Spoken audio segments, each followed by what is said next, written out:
Seigneur, nous voulons te bénir et te rendre grâce de ce qu'aucun homme n'a pu faire, n'a pu accomplir à la croix pour le salut de l'humanité, pour réparer du péché et de la mort.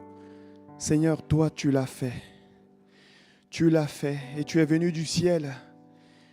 Tu as revêtu notre humanité. Tu as marché comme un simple homme. Tu nous as enseigné et laissé la parole de Dieu, la véritable. Et tu es mort à la croix. Mais tu es ressuscité également. Tu es monté au ciel et tu es assis à la droite du Père. Et merci parce que tu as porté le fardeau de nos péchés. Ce matin, nous en sommes reconnaissants. Nous te bénissons pour cela. Nous te rendons gloire, Seigneur, pour ce salut si merveilleux dont nous ne réalisons pas encore toute la portée et toute l'importance. Mais nous voulons déjà te dire merci. Nous voulons déjà te rendre gloire. Nous voulons déjà te bénir pour cela. Amen. Tu es là ce matin et tu as chanté. Tu as chanté ce matin, je sais que tu m'aimes. Et tu as tout accompli. Cependant, tu portes encore le poids d'un péché dont je t'ai déjà pardonné, dit Dieu.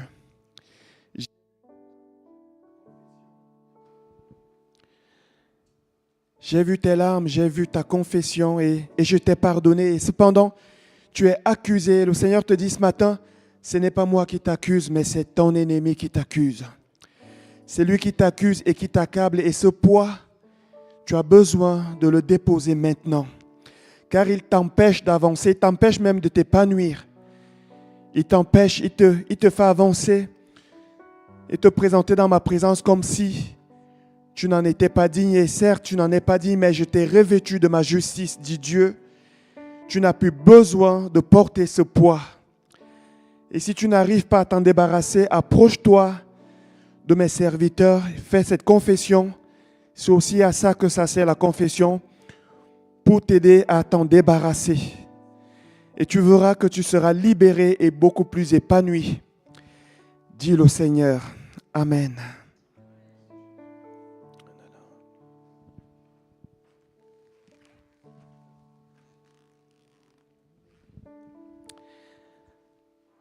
Amen. Bonjour à tous, bonjour à toutes. Soyez bénis, merci à l'équipe de louange. Est-ce qu'on peut acclamer le Seigneur pour ses serviteurs qui nous ont conduits dans la louange ce matin? C'était magnifique. J'ai dû regarder ma montre pour monter prêcher. Je pensais qu'on allait continuer, tellement c'était bon, tellement c'était merveilleux d'être dans la présence de Dieu. J'aimerais juste, avant de commencer ma prédication, faire une annonce de la part du conseil administratif et de la secrétaire de l'Église qui a fait ce document. Elle s'appelle Cynthia, elle est juste là. Est-ce qu'elle peut se lever, Cynthia, comme ça tout le monde la voit? C'est la secrétaire de l'Église. Elle fait un travail magnifique en sourdine, comme ça, derrière, en arrière-plan. Mais c'est un travail qui est tellement bien fait et qui glorifie le Seigneur. Vous avez vu sur vos sièges, ou alors vous avez reçu ce formulaire de contact qui est pour tous ceux qui fréquentent l'Église missionnaire. Alors c'est vrai que ça commence par chers membres, mais c'est pour tous ceux qui fréquentent l'Église missionnaire, les amis et même les invités. Si vous avez besoin de recevoir les emails qu'on envoie souvent chaque semaine, nous vous prions de remplir ce document et aussi de mettre d'autres informations. Ça nous permettra de mettre à jour les informations, la liste d'amis et de membres que nous avons. Bien sûr, ça reste confidentiel. C'est juste mettre le nom, prénom, adresse. Vous pouvez mettre votre pays, ville si vous souhaitez, email. Comme ça, vous pouvez recevoir les informations aussi et le numéro de téléphone. Vous avez bien vu que nous n'avons pas mentionné compte bancaire. Donc, vous ne risquez rien. Vous ne risquez rien normalement. Voilà, nous allons commencer maintenant la prédication. J'aimerais prier ce matin et ensuite nous allons juste visionner encore ce film que j'ai envoyé le 3 janvier pour les vœux de bonne année. Prions pour la parole de Dieu. Seigneur, nous voulons te remercier et te rendre grâce pour ta parole. Nous croyons qu'elle est esprit et vie, elle est au commencement de toutes choses et toute chose a été créée par elle. Tu soutiens toutes choses par ta parole. Permets que cette parole que nous allons apporter ce matin soit esprit et vie, qu'elle soit pleine d'onction, qu'elle puisse encore venir guérir, relever, transformer, libérer et faire ton œuvre dans nos cœurs, dans nos vies. Seigneur, je me place maintenant sous ton autorité. Je te demande cette grâce, de m'accorder la grâce, Seigneur, d'apporter ta parole avec le caractère, le discernement, la compassion, l'amour et tous les éléments qui conviennent, Seigneur notre Dieu, afin que cette parole soit bien reçue et qu'elle ne retourne pas à toi sans effet. Bénis le cœur de chacun, rends nos cœurs fertiles à cette parole. Nous te remercions parce que nous savons que nous pouvons compter sur ta fidélité. Nous pouvons compter sur ton soutien, sur ton intervention, sur l'action du Saint-Esprit dans nos cœurs, dans nos vies, au nom de Jésus. Amen. Est-ce qu'on peut faire passer le film, s'il vous plaît?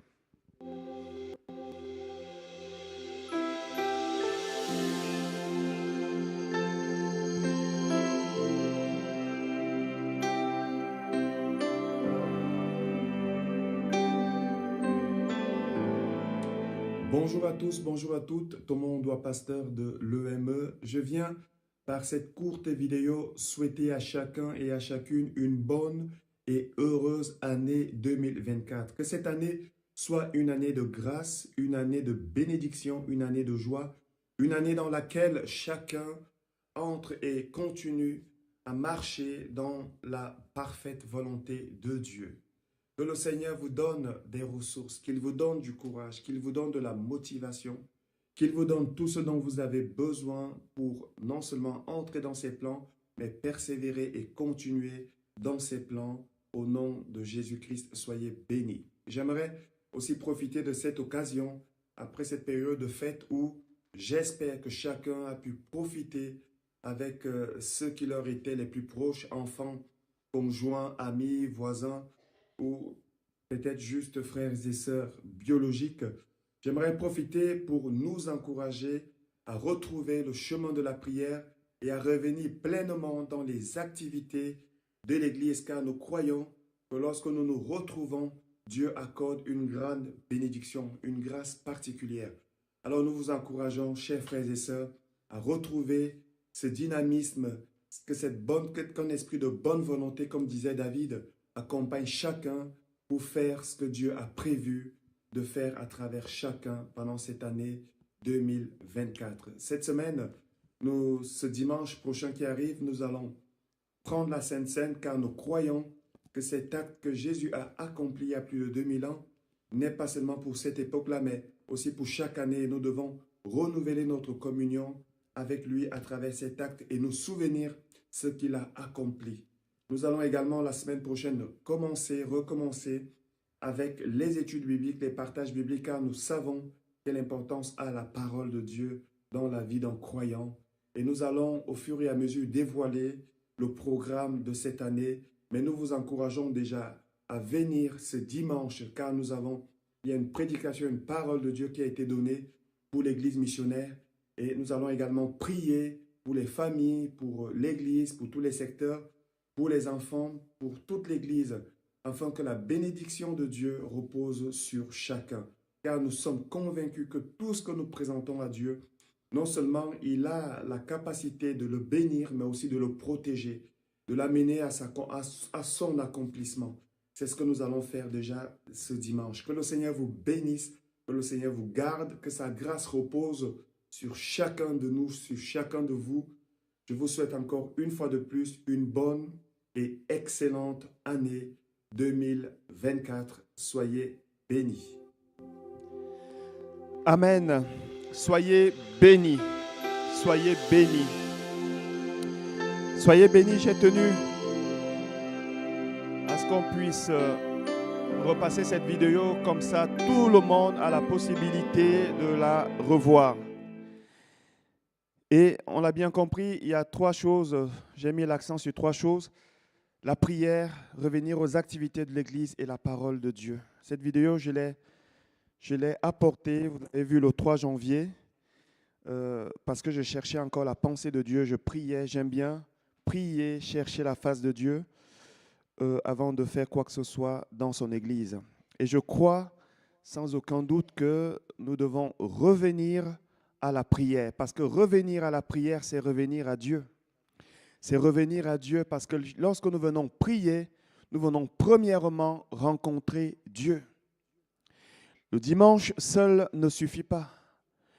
La prière personnelle seule ne suffit pas, même si elle est importante. Nous avons besoin de vivre aussi cette dimension de la prière communautaire parce que Jésus a dit là où 2 ou 3 sont assemblés en son nom et s'accordent pour demander une chose quelconque, cette chose leur sera accordée. Nous avons besoin des moments d'intimité personnelle avec Dieu où on prie dans notre chambre, mais nous avons aussi besoin de prier avec les frères et sœurs parce qu'il y a des choses, des fardeaux que nous ne pourrons pas porter tout seuls. Il y a des combats que nous ne pourrons pas livrer tout seuls. Même si on s'appelle Moïse, on a besoin de Aaron et de Our parfois. J'aime bien cet exemple de Jésus qui, au jardin de Gethsémani, va aller réveiller Pierre et les autres pour venir prier avec lui. Lui, le Fils de Dieu. Le Fils de Dieu. Amen.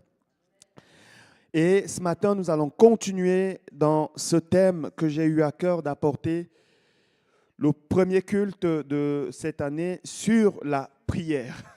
Sur la prière, parce que je crois que la prière est tellement importante pour un chrétien. C'est un élément important et même indispensable.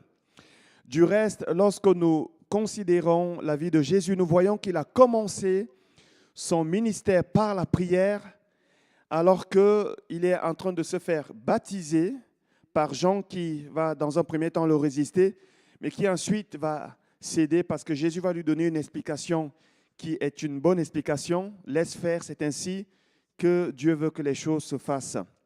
Il va alors se faire baptiser et la Bible nous dit, c'est dans Luc 3, 21, que pendant qu'il est en train de prier, le ciel va s'ouvrir.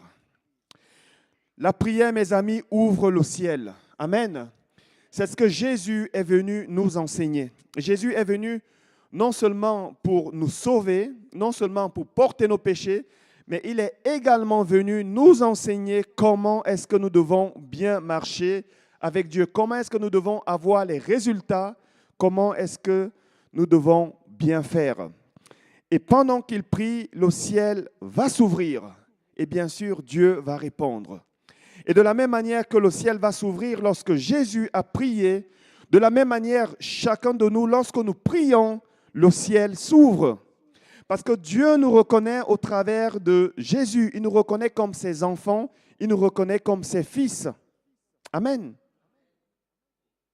Et de la même manière qu'il accorde une grâce à Jésus, de la même manière, il nous accorde la même grâce. C'est ainsi que Dieu a résolu de faire les choses. Et à la fin de son ministère également, il va terminer son ministère en priant.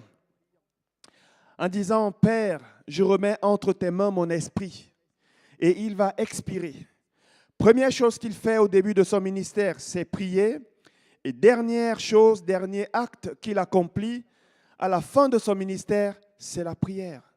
Et tout au long de sa vie sur terre, sa marche sur terre, il va veiller toujours à avoir cette connexion avec Dieu, parfois même en renvoyant les foules, cette connexion par la prière. Quelquefois, il va prier même toute une nuit. Quelquefois, il va se lever très tôt le matin, attiré certainement par l'Esprit de Dieu dans un lieu désert pour prier. Il nous laisse ainsi un exemple, un modèle à suivre. Du reste, une église forte est une église qui prie. Une église qui veut avoir des résultats est une église qui cherche Dieu par le jeûne et la prière. Amen. Dieu ne fait pas de favoritisme. Si on prie, il entend. Il a résolu, il a décidé de faire les choses de cette manière-là. C'est la raison pour laquelle j'apporte encore ce thème aujourd'hui et je vais encore l'apporter aussi longtemps que le Seigneur me le mettra à cœur parce que je crois que c'est quelque chose qui est né de Dieu. Dieu veut agir et quand il veut agir, il nous attire dans la prière. Amen. Dieu veut agir cette année pour toi et pour moi. Et pour ça, il a besoin d'entendre quelque chose qui sort de nous. Parce que la prière, c'est aussi exprimer notre foi. Et Dieu répond à la foi. C'est aussi pour ça que Jésus, lorsqu'il s'approchait des personnes, il leur demandait, que veux-tu que je te fasse? Il avait besoin que ces personnes expriment quelque chose.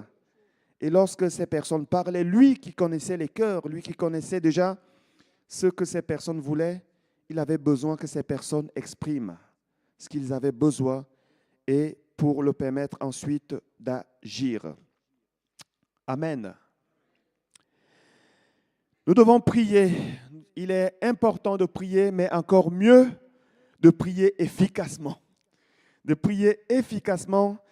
Et j'aimerais, dans cette deuxième partie de ce thème, lire dans son intégralité la prière que Jésus nous a enseignée.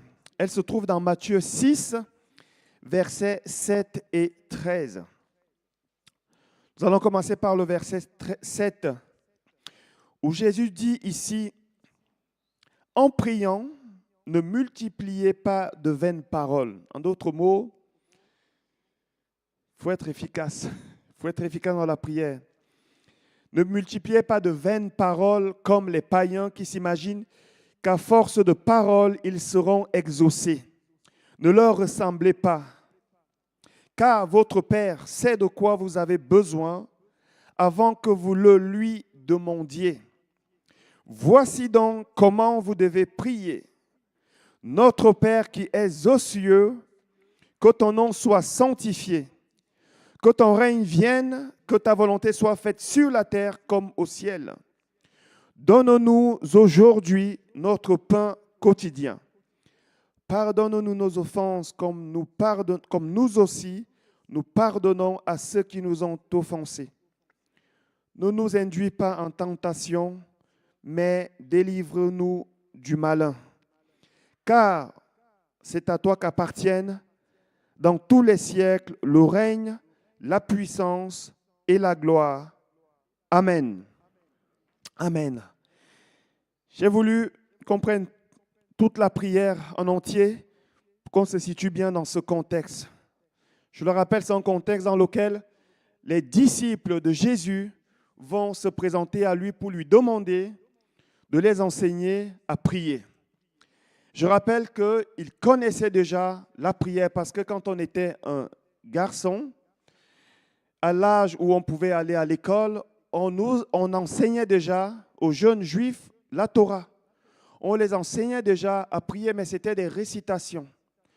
Comme d'ailleurs aujourd'hui encore, on le fait, ils le font, où tu prends une lecture et tu récites.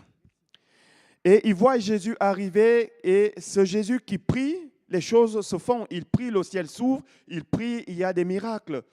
Alors, intrigués peut-être par ça, ils vont se présenter à lui et lui demander, « Seigneur, apprends-nous à prier. » Eh bien, Jésus ne va pas leur dire non. Jésus va justement les enseigner à prier. Et j'aime bien ce qu'il leur dit avant au verset 7. « Quand vous priez, ne multipliez pas de vaines paroles, comme font les païens, qui croient qu'en multipliant les paroles, ils vont être exaucés. » Et du reste, aujourd'hui encore, nous voyons dans certaines religions que je respecte, mais dont je ne vais pas citer le nom, qui vont encore prendre des chapelets et d'autres choses et qui vont réciter, pensant qu'en récitant, en multipliant ces paroles, ils ou elles vont être exaucés. Jésus ici est en train de dénoncer ça en disant, ce n'est pas ainsi qu'il faut prier. Du reste, le Notre Père, la prière de Notre Père ne nous a pas été donnée comme une récitation, mais plus comme une inspiration. Dans cette prière, Jésus est en train de révéler et nous montrer la manière dont nous devons nous approcher de Dieu et la manière dont nous devons prier efficacement. Mais ce qui nous intéresse ce matin, c'est le verset 11, puisque nous avons dernièrement parlé déjà du reste, jusqu'à que ta volonté soit faite sur la terre comme au ciel. Aujourd'hui, nous allons plus loin dans le verset 11. Donne-nous aujourd'hui notre pain quotidien. D'autres versions disent, donne-nous aujourd'hui notre pain de ce jour. La version Semeur encore dira, donne-nous aujourd'hui le pain dont nous avons besoin. Et la version Darby dira, donne-nous aujourd'hui le pain qu'il nous faut. Qu'il nous faut. On ne va pas réciter toutes les versions, mais toutes les versions parlent du pain. Du pain. À la lumière de la parole de Dieu, ce que nous pouvons constater dans ce verset, il nous paraît à première vue assez clair que le seul besoin matériel que Jésus est ici en train de nous enseigner, conseiller, à demander à Dieu, c'est le pain. Le pain. Donne-nous aujourd'hui le pain. Cela nous fait penser aux Israélites dans le désert. Dans le désert, alors qu'ils vont être libérés par Dieu de l'emprise de Pharaon, ils vont entrer dans le désert. Et la Bible nous enseigne que ce qu'ils recevaient de la part de Dieu tous les jours, quotidiennement, c'était ce que la Bible plus tard va appeler le pain du ciel. C'était la manne. La manne. Chaque matin, ils devaient se réveiller très tôt. Dieu était déjà ici en train de vouloir enseigner une certaine discipline à son peuple. Il devait se réveiller très tôt avant le lever du soleil, aller ramasser cette manne qui était là. Et plus tard, cette manne a été comparée au pain du ciel. Dans Jean chapitre 6, verset 31, il est dit, nos pères ont mangé la manne dans le désert. Selon qu'il est écrit, il leur donna le pain du ciel à manger. C'était la seule chose qu'ils recevaient tous les jours de la part de Dieu. Bien sûr, ils ont reçu d'autres choses et à d'autres moments, ils auraient voulu manger de la viande, des légumes, des concombres. Et c'est vrai que quelquefois, Dieu cédait à leurs caprices. Mais ce qu'il leur donnait tous les jours, ce à quoi ils avaient droit tous les jours, c'était la manne. La manne. Et bien sûr, plusieurs, excusez-moi le thème, râlaient un petit peu à cause de ça. Ils n'aimaient pas beaucoup la manne. Ils la mangeaient parce que, c'était la seule chose qui était là, ce pain. Mais ils auraient voulu autre chose. Plein d'autres choses ils auraient voulu, mais Dieu leur donnait que cela. Tous les matins, ils allaient récolter cette manne. Comme si Dieu tenait à leur donner, à choisir un petit peu ce qu'il voulait leur donner comme nourriture. Alors qu'ils voulaient autre chose, Dieu dit non, moi je vous donne de la manne. Et aujourd'hui, avec le recul, même les scientifiques reconnaissent que selon la région du monde où nous habitons, nous avons besoin d'une certaine qualité de nourriture. Je ne sais pas quels étaient les éléments nutritifs qui étaient contenus dans cette manne, mais une chose est sûre, c'est ce qu'ils avaient besoin. C'est ce qu'il leur fallait. Dieu savait exactement que c'est cette manne qui allait être consistante au point de les faire tenir dans cette traversée du désert. Le pain qui venait de Dieu. Et c'était un pain quotidien.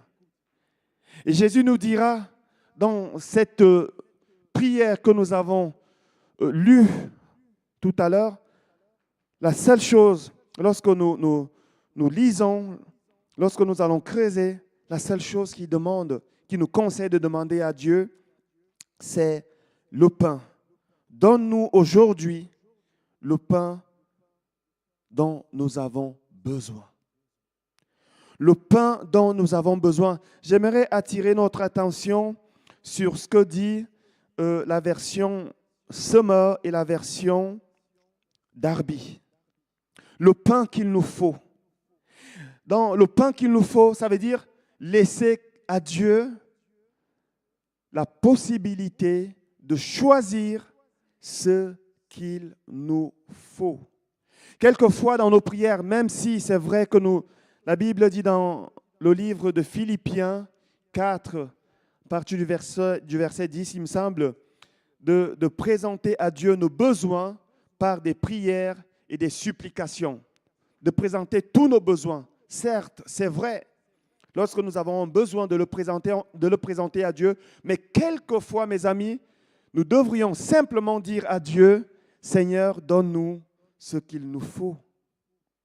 Donne-nous ce dont nous avons besoin. Il y a une réelle différence entre ce que nous souhaitons quelquefois et ce dont nous avons besoin. Et pourquoi est-ce que Dieu tenait tellement à nourrir et à choisir le repas de ses enfants dans le désert? C'est parce qu'il sait mieux que quiconque ce dont tu et moi nous avons besoin et ce dont ils avaient besoin. Amen. Quelquefois, nous aspirons à certaines choses, nous avons besoin de certaines choses, nous avons besoin d'un certain pain, mais Dieu, lui, il sait que c'est un autre pain qu'il nous faut. Amen. Cette année, nous avons commencé par « Que ta volonté soit faite sur la terre comme elle est établie au ciel ». Et je disais dans ce message que Dieu a déjà une volonté pour chacun de nous qui est déjà préétablie. Des choses qu'il a déjà notées dans son agenda pour Mélissa, Louvanga, Salima, Pierre-Paul et bien sûr mon ami Jean-Michel. Des choses que Dieu a notées déjà. Des choses qui portent nos noms. Dieu a un livre, vous savez ça? La Bible nous enseigne que Dieu a un livre où il note des choses. Et il a déjà préparé des choses pour chacun de nous. Il a préparé aussi les besoins et il a préparé déjà les exaucements. Il a déjà tout prévu. La Bible nous dit du reste que nous avons tout pleinement en Jésus-Christ dans les lieux célestes. Quand la Bible dit nous avons tout pleinement, ça ne veut pas dire que nous avons et des Ferrari et des millions. Non, nous avons tout ce dont nous avons besoin. Tout ce qu'il nous faut, Dieu a déjà fourni. Il a déjà mis ça dans une réserve en Jésus-Christ dans les lieux célestes. C'est là où la foi intervient pour demander et recevoir ce qu'il a déjà prévu de nous donner.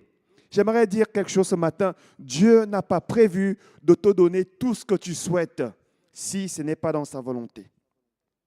Dieu n'a pas prévu forcément de te faire gagner au loto, même si toutes les semaines tu vas jouer. Si c'est dans sa volonté, il est capable de le faire. Mais si ce n'est pas dans sa volonté, sache que ça sera juste de l'argent que tu vas donner à la loterie. Parce que Dieu tient à ce que ses enfants dépendent de lui. Amen. Que ses enfants dépendent de lui. C'est la deuxième partie de mon message. Pourquoi est-ce que Dieu, dans le désert, avait choisi ce pain, cette manne? C'est pour que nous ayons une dépendance quotidienne. Je crois que Dieu a besoin, il veut, il aime, il souhaite entendre la voix de chacun de nous tous les jours. Il veut qu'on dépende de lui. Et c'est vrai que lorsqu'on parle de dépendance, c'est quelque chose qui fait peur. S'il y a eu autant de guerres lors de l'indépendance des peuples, des nations, c'est parce qu'ils ne voulaient pas être dépendants de notre pays. Et c'est vrai qu'être dépendant des hommes ou d'un autre État, c'est synonyme d'être assujetti, écrasé, dominé, contrôlé, mais ce n'est pas le cas avec Dieu. Amen. Si Dieu veut que nous soyons dépendants de lui, c'est parce qu'il sait ce dont nous avons véritablement besoin.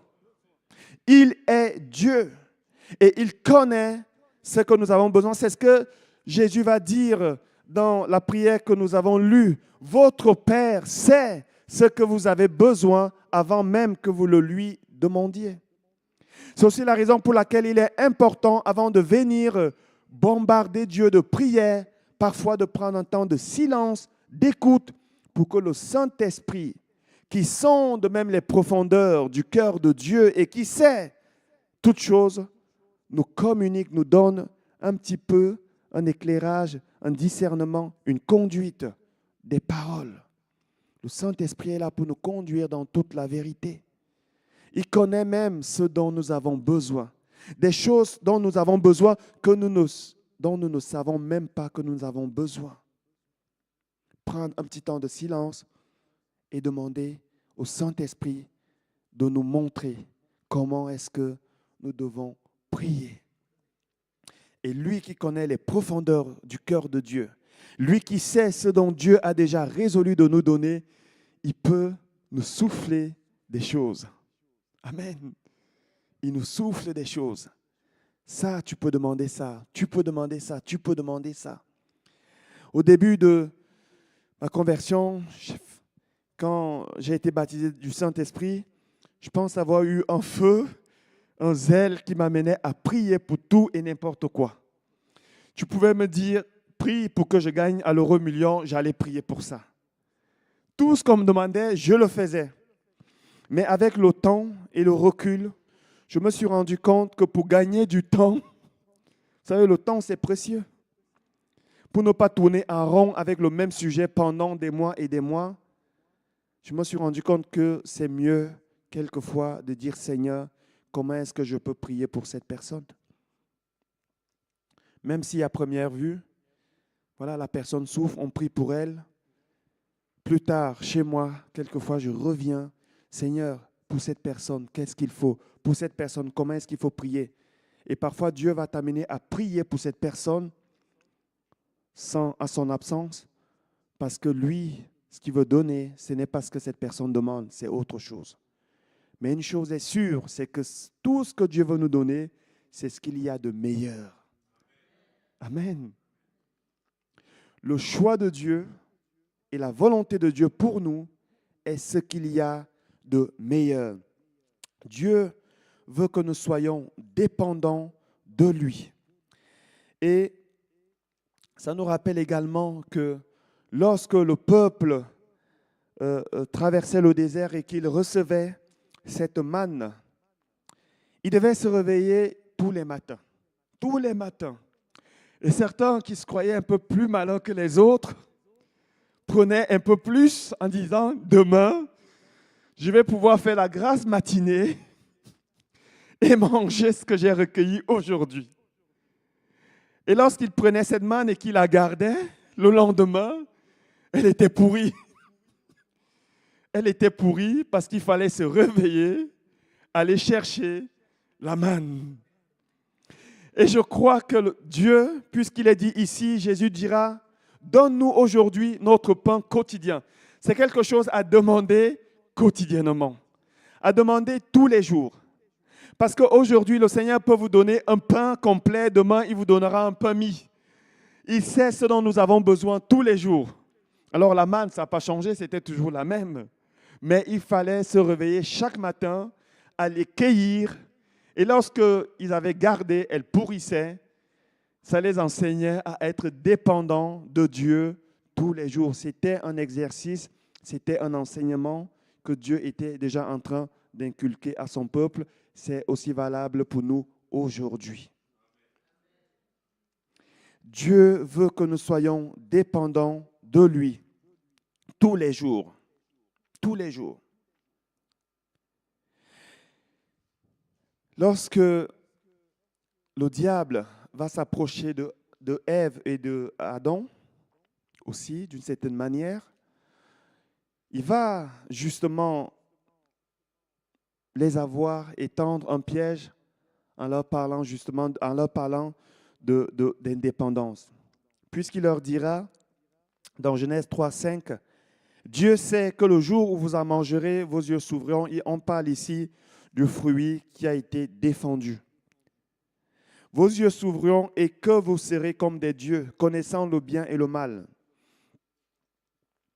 Le diable ici est en train de dire à l'homme avec grand H, tu vas être libéré de cette dépendance de Dieu si tu manges de ce fruit. Ça va bien sûr flatter l'orgueil et l'ego de l'homme. Tiens, je serai comme Dieu. Je n'aurai plus besoin de Dieu. Et c'est quelque chose que Satan continue à faire encore aujourd'hui. Quelquefois, il n'a même pas besoin de le faire parce que notre chair le fait déjà à sa place. Ne pas avoir cette dépendance de Dieu. C'est ce qui m'amène à dire que dans l'essence même de l'homme, on n'a pas cette habitude et on ne veut même pas être dépendant. Et même quand il s'agit de Dieu, parfois ça peut nous déranger. Pourquoi est-ce que d'ailleurs je dois me réveiller tous les jours pour demander, autant demander pour toute l'année et c'est bon? Vous savez, il y a des gens qui font ces prières. Hein? Ils prient pour toute l'année. J'ai vu des églises comme ça où on prend tous les mois, on prie pour janvier, en janvier, tous les jours de janvier, on proclame, on frappe les pieds au sol et on proclame, on prophétise. Janvier, février, mars, avril, mai, juin.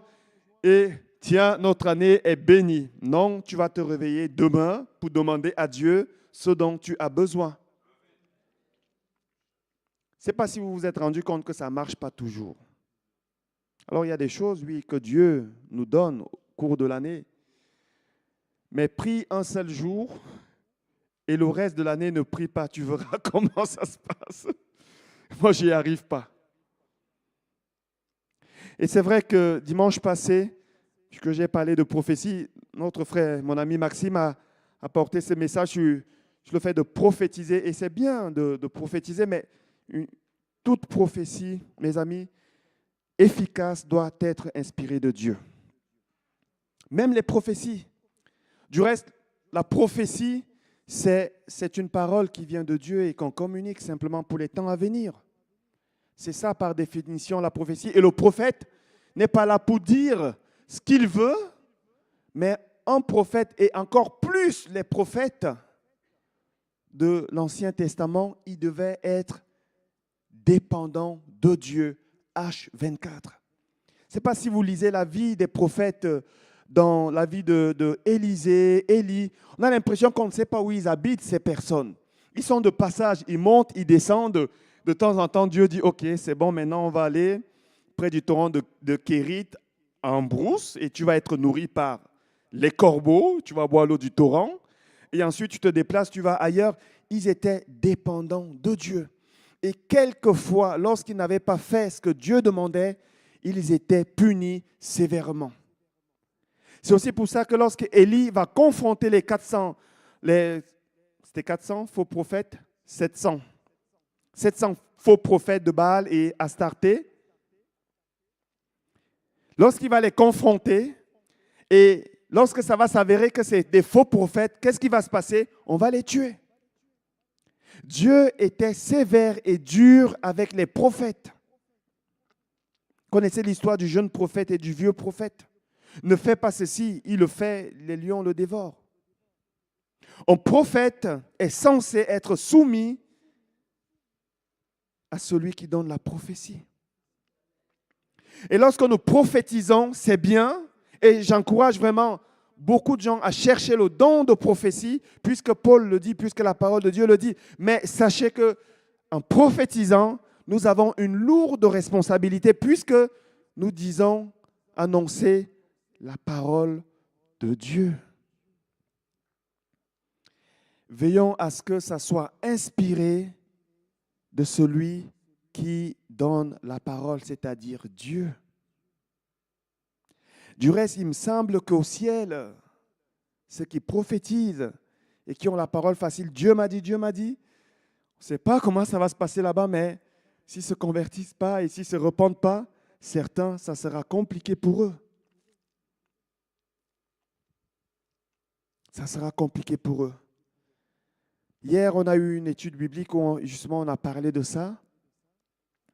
C'est mon frère Sébastien qui a apporté ça en disant, aujourd'hui, on voit des gens qui se donnent beaucoup des titres, apôtres, prophètes. Vous savez, il y a certaines églises, pas ici, en Occident, ailleurs, je ne vais pas citer le nom, parce que je me sens concerné aussi par ce peuple auquel je m'identifie parce que je viens de là-bas et aussi aux États-Unis, ça on peut le dire. Il y a des églises où, quand vous arrivez, le un tiers ou la moitié, c'est des prophètes. Les prophètes. Le ministère des prophètes là-bas pousse comme des petits champignons. Comme des petits champignons. Les prophètes, on prophétise sur tour, sur Dieu va te donner. Tu peux venir en disant, oui, j'ai envie de gagner de l'argent, je prophétise. Tu as envie de ça, je prophétise. Mes amis, faisons attention. Amen. Faisons attention. Nous devons, Jésus n'a jamais fait quelque chose sans avoir consulté son Père. Il dira, je fais selon ce que j'entends, je juge, j'apprécie, je fais. Je ne fais rien de moi-même. Il observait et il tenait à ce que tout ce qu'il fait vienne de l'esprit de son Père qui l'orientait et l'inspirait. Et de cette manière, lorsque j'ai reçu quelque chose de Dieu, en ce moment, je prophétise parce que non seulement j'ai l'assurance que c'est Dieu qui m'a inspiré, mais en plus de ça, je sais que celui qui a dit, il va aussi l'accomplir. Amen. Ce qu'il dit, il le fait. Il le fait. Nous devons, mes amis, reconsidérer ces choses, revenir dans ces fondamentaux, être dépendants de Dieu dans tout ce que nous faisons. En ce qui me concerne, je ne fais rien sans prier. Je prie même après avoir prié, je prie encore. Il est dit dans le livre des Proverbes, chapitre 3, versets 5 à 6, la version Semeur, la version Louis II dit « Confie-toi en l'Éternel de tout ton cœur et ne t'appuie pas sur ta sagesse. Reconnais-le dans toutes tes voies et il aplanira tes sentiers. » Ne t'appuie pas sur ta sagesse. Et comme je l'ai déjà expliqué, la sagesse est une chose qui est bonne. Dieu a créé l'homme avec cette capacité de réfléchir, d'analyser. Même ceux qui ne sont pas convertis analysent et font de grandes choses parce que Dieu a mis en eux la sagesse, une sagesse humaine. Cependant, pour nous, chrétiens, la Bible nous dit et nous exhorte à ne pas nous arrêter sur cette sagesse-là, à ne pas compter que sur cette sagesse, mais à nous confier en l'Éternel de tout notre cœur. De tout notre cœur. Reconnais-le dans toutes tes voies. Toutes tes voies. Même lorsque tu penses connaître, reconnais-le encore. Considère-le encore. Parce que Dieu peut te montrer un parcours, un demi-parcours, et ensuite il te montre le reste. Amen. Dieu travaille de manière séquentielle. Il fait une chose à la fois. Il a créé la terre en 6 jours, un jour après l'autre. Aujourd'hui, il peut te donner ceci, il peut te montrer ceci, et demain, il fait différemment. Il fait différemment. C'est la raison pour laquelle nous devons être dépendants de Dieu tous les jours. Amen. Tous les jours, nous devons être dépendants de Dieu. J'aimerais maintenant appeler le groupe de louanges. Je vais aller gentiment vers ma conclusion. En disant ceci, Dieu est un bon Père. Amen. C'est la base de la prière que Jésus a enseignée à ses disciples. Premièrement, il leur dit, quand vous priez, dites notre Père qui est aux cieux. Dieu est un bon Père et ce qu'il veut nous donner, c'est ce qu'il y a de meilleur. Dans Matthieu 7, 11, il est dit, si donc méchants comme vous l'êtes, et je rappelle ici que lorsque Jésus dit méchant, il n'est pas en train de nous insulter. Dieu nous aime, il nous aime tellement qu'il a donné son Fils. Il n'est pas là en train de nous injurier, de nous insulter. Il est en train ici de juste mettre il parle ici de l'être humain, de la nature humaine. Merci du thème. De la nature humaine, parce que nous avons été contaminés par le péché. Et à partir de là, l'homme est devenu d'une certaine manière méchante. Il y a en nous ce qui est bon et il y a encore en nous la chair, et la chair n'est pas bonne. Et il dit, si donc méchant comme vous l'êtes, soi-disant dans notre nature pécheresse, vous savez donner de bonnes choses à vos enfants, à combien plus forte raison votre Père, qui est dans les cieux, donnera-t-il de bonnes choses à ceux qui les lui demandent. Oui, Dieu veut qu'on le demande des choses. Il veut qu'on demande des choses, mais Dieu veut nous donner ce qu'il y a de meilleur. Il veut nous donner de bonnes choses. C'est la raison pour laquelle nos prières, mes amis, et lorsque nous demandons, ça doit être inspiré par Dieu. Et là, à ce moment, nous allons demander des bonnes choses. Et Dieu, qui a un cœur grand, qui est tellement bon, qui est tellement généreux, qui est tellement compatissant, tellement miséricordieux, nous donnera ce qu'il a réservé pour nous. Amen. J'aimerais qu'on prie ce matin. Qu'on puisse peut-être reconsidérer dans un premier temps, qu'on puisse reconsidérer simplement ce qui brûle nos cœurs. Les choses peut-être que nous attendons, que nous avons demandé à Dieu.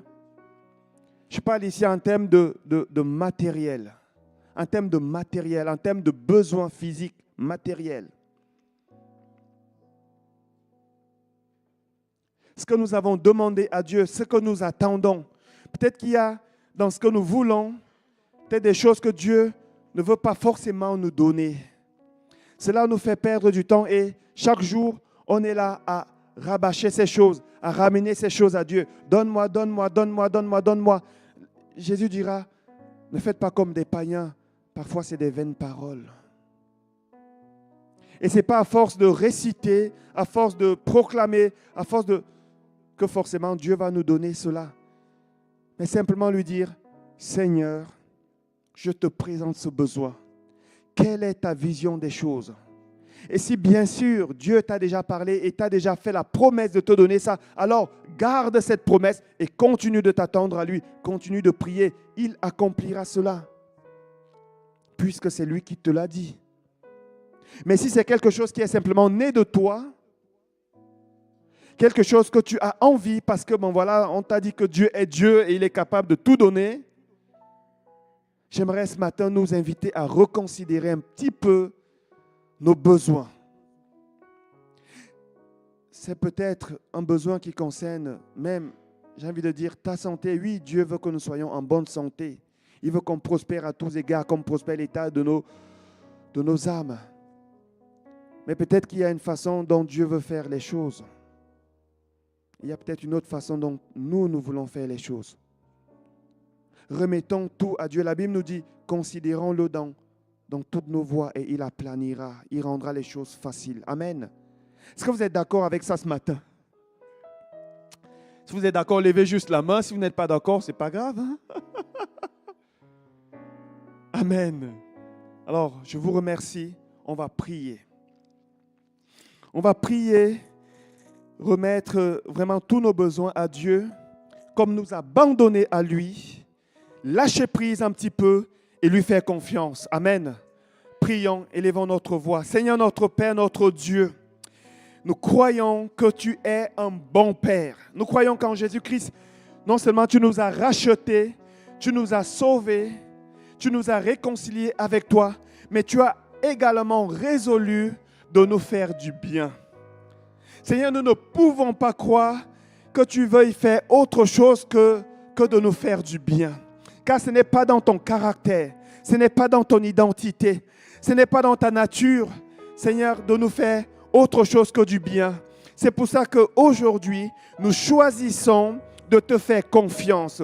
Aujourd'hui, nous choisissons, Seigneur, de reconsidérer tout ce qui brûle nos cœurs, ces choses, Seigneur, que nous t'avons apporté tous les jours, cette intercession, ces prières, ces cris, Seigneur.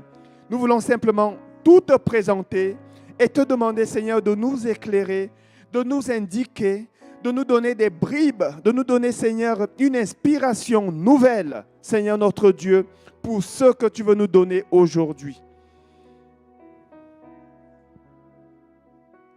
Alléluia.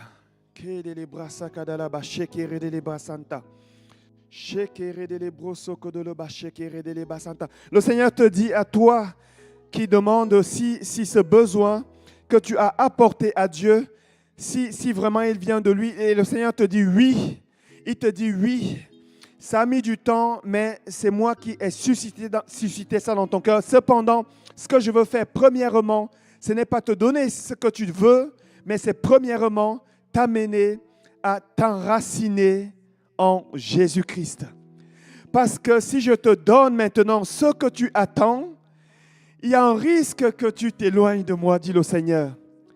Ce que je veux te donner premièrement, ce que je veux pour toi premièrement, c'est que tu viennes à moi et que tu t'enracines, que tu t'affermisses en moi premièrement, te dit le Seigneur. Amen. Et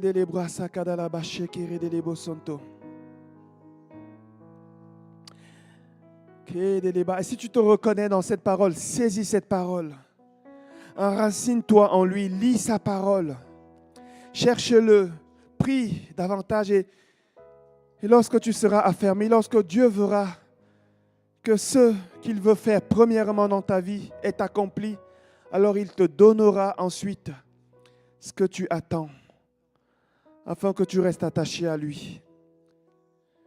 Seigneur, nous voulons également prier pour ceux qui sont dans l'attente. Pour ceux qui sont dans l'attente, et Seigneur, et ceux à qui tu as résolu de donner, et dont le temps, Seigneur, commence à être long. Voulons prier, Seigneur, pour que tu leur donnes, que tu nous donnes, Seigneur, d'être persévérants et patients. Persévérants dans l'attente et patients, Seigneur, en même temps. Accorde-nous cette grâce, notre Dieu. Que la foi que nous avons, Seigneur, dans l'exaucement ne soit pas, Seigneur, que cette foi ne nous défaille pas, qu'elle ne vienne pas à nous manquer. Mais que nous puissions, Seigneur, attendre. Et nous savons qu'au moment opportun, tu donneras. Car, Seigneur, tu es un Père qui veut donner de bonnes choses. Au nom de Jésus. Amen.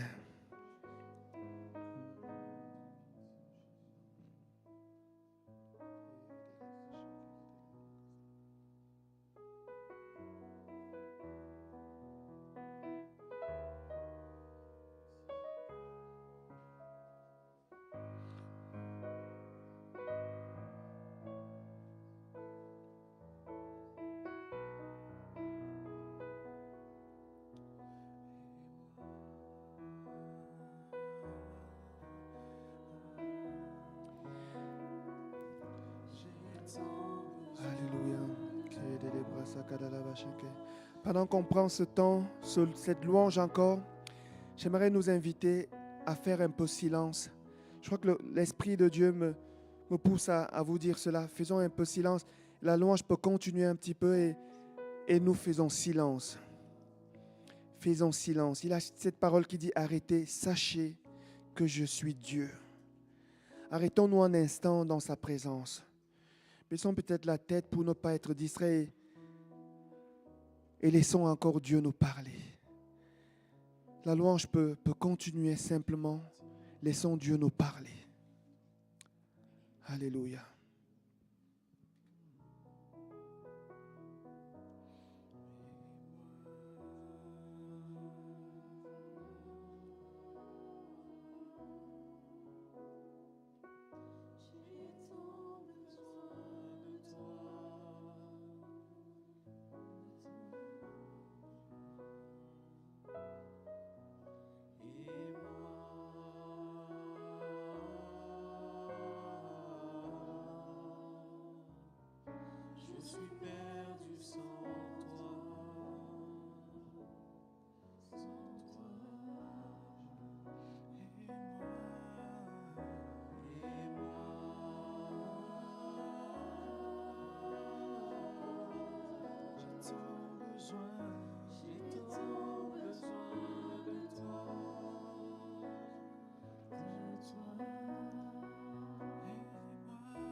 Il y a une personne, tu es là et le Seigneur te dit ce matin,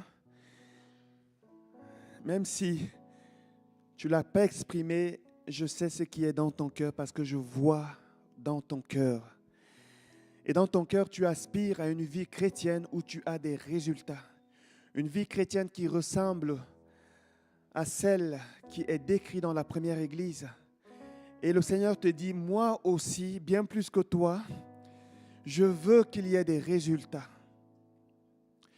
Je veux qu'il y ait des résultats. Je veux que tu puisses connaître cette dimension dans laquelle a vécu la première église. Et le Seigneur te dit, je n'ai pas changé, je suis le même hier, aujourd'hui et éternellement. Cependant, reconsidère un petit peu tes motivations. Et pourquoi est-ce que tu veux certaines choses?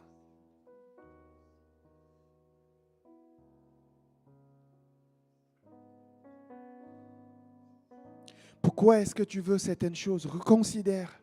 Pourquoi est-ce que tu le veux? Car moi, je vois au cœur, dit le Seigneur. Je vois même les motivations qui sont derrière ce que tu veux.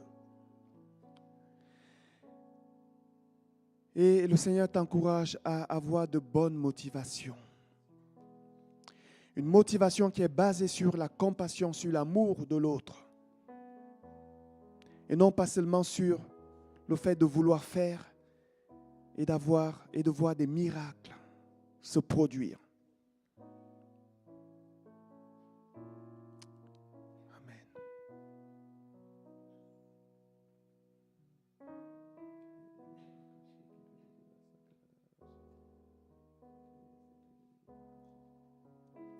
Seigneur, nous voulons nous associer à cette parole et te demander, Seigneur, pour chacun de nous donner des bonnes motivations.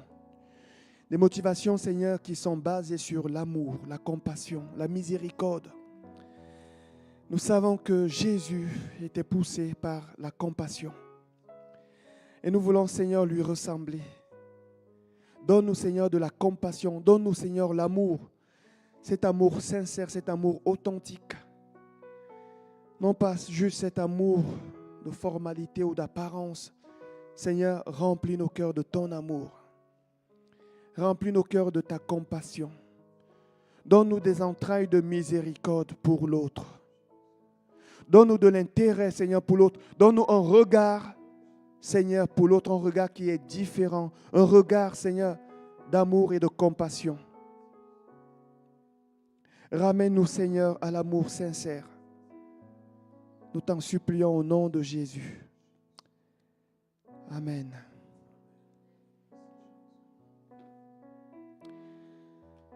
Prenons encore un cantique et ensuite nous passerons aux annonces.